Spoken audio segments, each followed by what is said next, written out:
আজকে এখানে আছে কচি কচি ডাঁটাগুলো।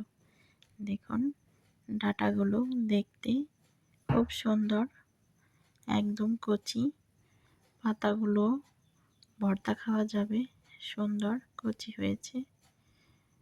আর ডাঁটা দিয়ে আজকে রুই মাছ দিয়ে রান্না করব। দেখুন সাথে টমেটো আলু দিয়েছি। এই যে ডাঁটার তরকারিটা রান্না করা শেষ, এখন শুধু খাওয়ার পালা।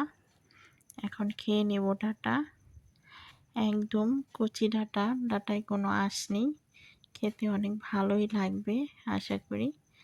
তো এখন খেয়ে নিচ্ছি, চলুন। এই যে ডাঁটার তরকারিটা কেমন হয়েছে অবশ্যই কমেন্ট করবেন। ডাঁটার তরকারি, শাক এসব আমার অনেক পছন্দ, তার জন্য এই যে ডাঁটা নিয়ে এসেছে, খাওয়া হবে এখন।